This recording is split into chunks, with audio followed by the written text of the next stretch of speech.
Ignition sequence starts. 6, 5, 4, 3, 2, 1, 0. Liftoff. We have a liftoff.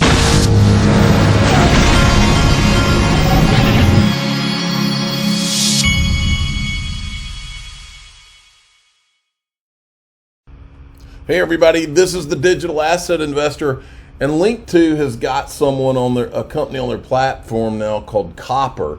And the way this has been described to me is that it's like the Polysign of Europe.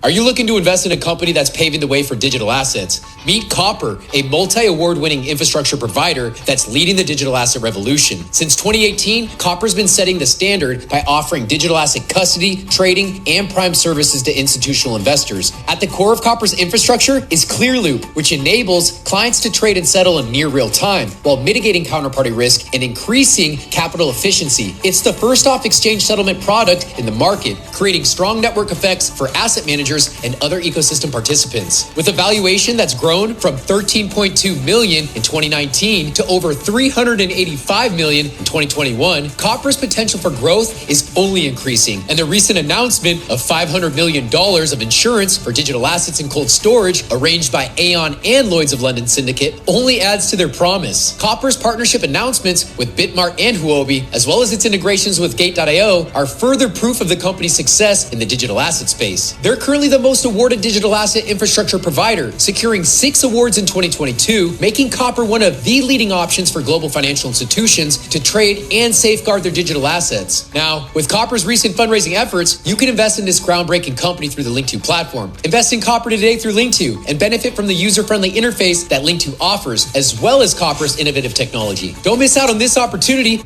There you go, Link2, one of my sponsors. Links in the top of the description.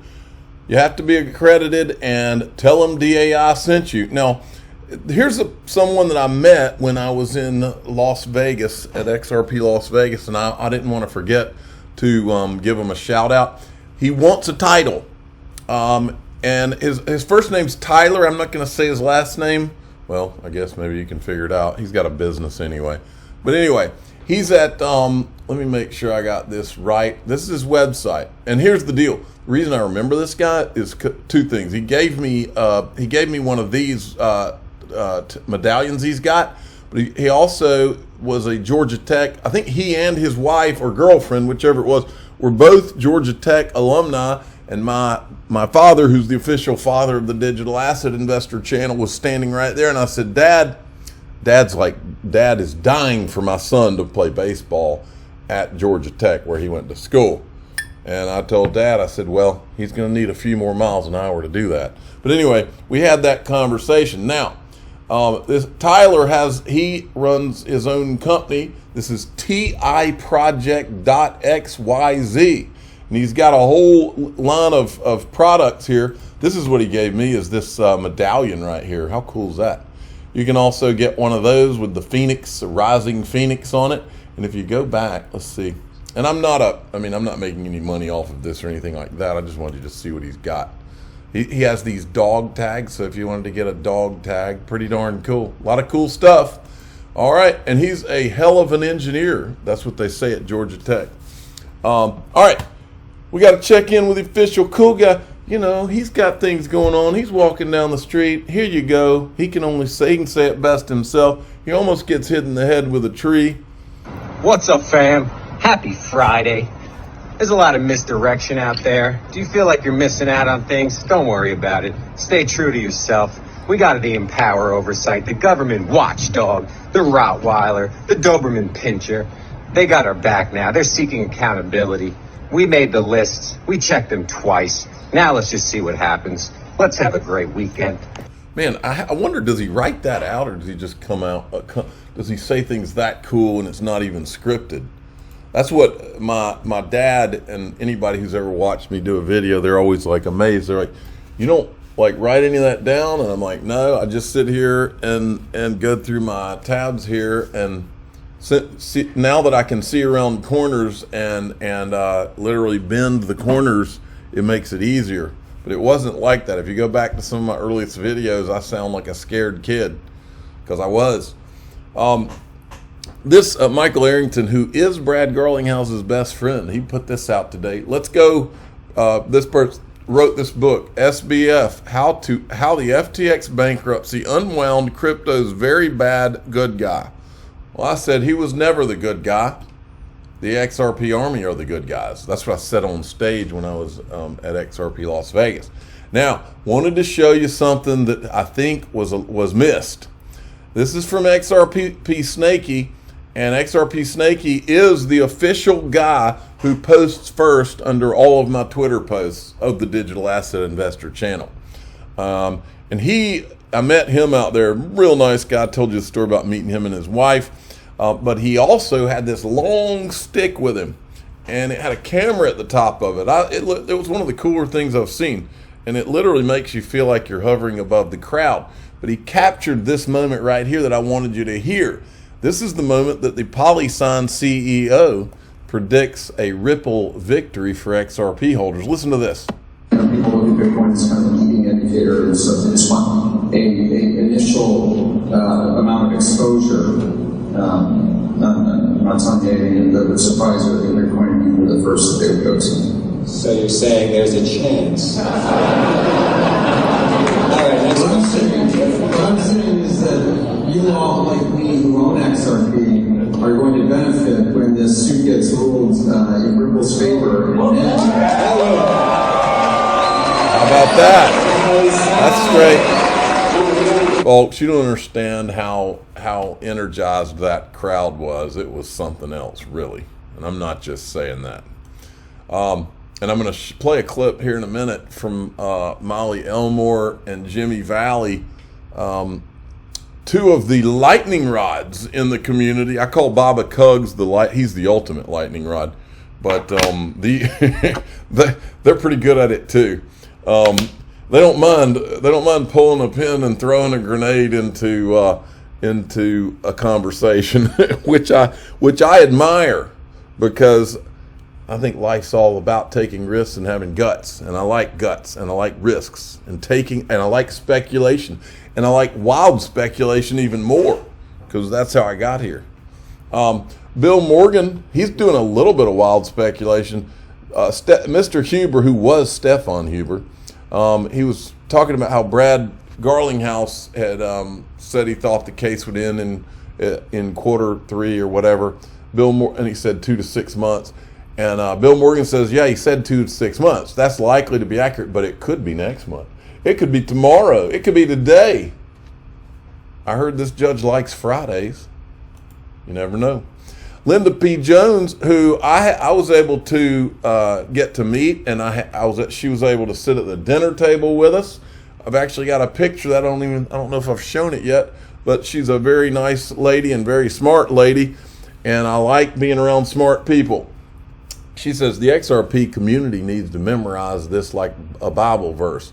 According to a new report from Juniper Research, the global value of central bank digital currencies, CBDCs, will grow dramatically from $100 million today to $213 billion by 2030. That's pretty darn significant. And just by coincidence, this guy, James Wallace from Ripple, he says every single central bank we talks to us about cross-border payments. And he said that at the OMFIF conference. And of course, Ripple works with over 50, last time I checked, central banks. Then Stuart Alderati decided to weigh in today, and he says, for this SEC chair, the judicial process is a weapon to be wielded, and congressional oversight is a game of hide and seek. This isn't a crypto problem. This is a we, the people, problem. Yes. The problem we're dealing with, folks, is about fixing this government. And then the meta lawman who I like, he says, breaking, this is from yesterday, the U.S. Chamber of Commerce has just filed a brief in the Coinbase versus SEC case, calling out the SEC for acting unlawfully in the digital asset space. This is the U.S. Chamber of Commerce, not the Chamber of Digital Commerce. This is a big deal. Here's why. U.S. Chamber of Commerce is a highly influential organization representing companies in all industries across the U.S., not just crypto. Brief opens with, As it stands today, nobody knows for certain which digital assets, if any, are securities under federal law. Chamber makes three arguments. Regulatory uncertainty is killing innovation in the U.S. The SEC is destabling the digital asset regulatory environment. SEC is violating the constitutional due process and fair notice rights. And the topper is the Chamber declares the SEC actions are not just harmful policy, they're unlawful. Says here the SEC's actions are not just harmful, they're unlawful. Then you go down. Bottom line, court will give these arguments advanced by U.S. Chamber. Court will give these arguments advanced by the Chamber serious attention, and largest, most influential business organizations in the U.S. has just declared it stands with crypto. I like what he's saying here. Somebody's knocking on my door, and I don't know. Hold on a second. Okay, that was my wife. It was good that I got up and let her in. Okay, then you got this from Patrick McHenry's demanding SEC say which crypto, they keep talking about come in and register. They've been talking about this for years now. He wants to know which ones have tried to come in and register.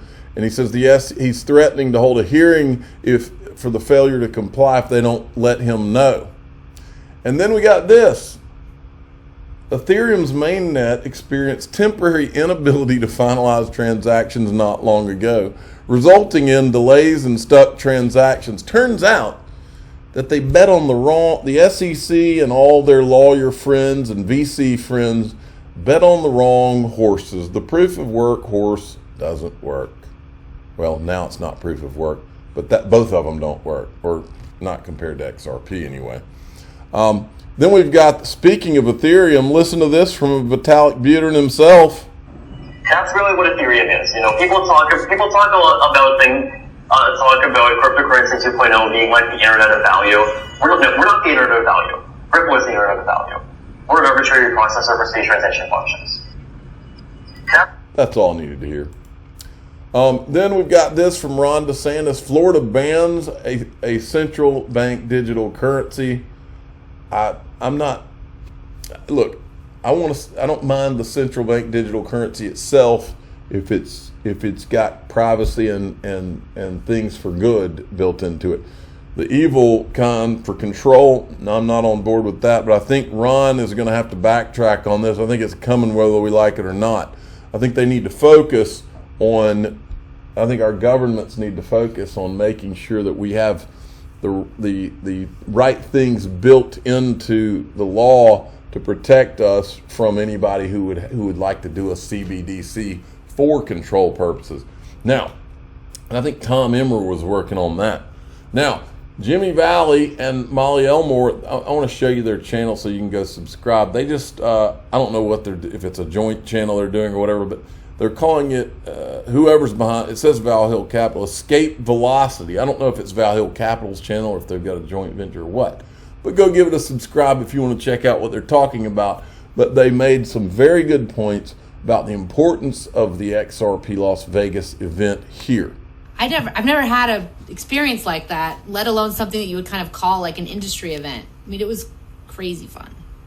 It was crazy fun from the moment we got there.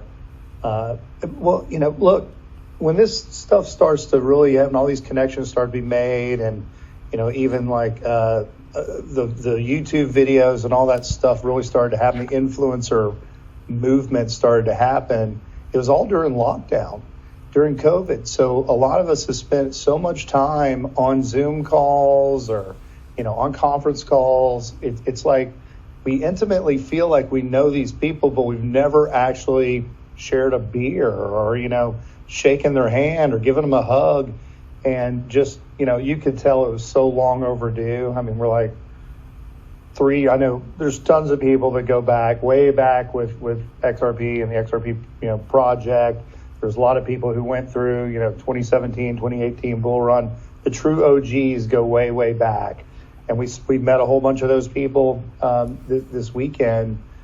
But for me, the journey goes back to 2020, and I've really been like socializing with so many of these people, and to to see them, look them in the eye, talk to them firsthand, like I said, share a beer and hang out was just, it was just next level stuff. And like you were saying, it was so positive, what we've all been through. It's amazing that you can have so many people with such belief and all that stuff, that even though everything that we've gone through and this ridiculousness of our own government effectively attacking us, even if it's indirectly, and to come through that and be champions on the other side of that is, I don't know. This will have stuck with me for a long, long, long time. Yeah, I'm telling you what, they are so right about that. The conference, what was important about it is the conference had everything. It had people that are building things. It had, but look, the building is of course very important. You had like those guys from X Spectre. But what? Here, let me give you a little. Let me whisper this just in case nobody understands. The most important thing in life is personal relationships. And if you haven't figured that out by now, I think most of the people at XRP Las Vegas did figure it out. But look, it's all fun and good to have social media and all, and for people to be able to. Some people who aren't necessarily good at the face-to-face and the personal relationships and getting out there, but write it down. I tell my kids, the things that someone will say to you when they're on the phone or will say to you when they're across the country are one thing, but the things that people will say when they are face-to-face, eye-to-eyeball with you is a totally different game. And the people that can look you in the eye, you can literally, in person, you can look someone in the eye and the Bible, is it the Bible that says the eyes are the windows to the soul, or was that just a quote? I think, but it's true. When you're there's nothing that can replace face-to-face meetings, and the business that can be done and the things that can be built as a result of that eyeball-to-eyeball contact can never be underestimated. And so for that reason, it is huge to be able to eyeball look at Brad Garlinghouse. I mean, you can the things that you can find out just by watching someone. Trust me on that. Anyway, I talk to my sons about this stuff all the time. The little things, the firm handshake, the looking somebody straight in the eye and not at the floor while you're talking to them. These are the things that will always matter, no matter how big social media and all that gets. I'm the digital asset investor. I'm not an investment advisor. This is for entertainment purposes only. Please subscribe, hit the like button, and tell your friends and family that not only were builders there, but deals were made. Deals are being made right now that nobody even knows about. And I'm not even talking about myself. Things are in motion because those people met in Las Vegas. And that's what life's all about.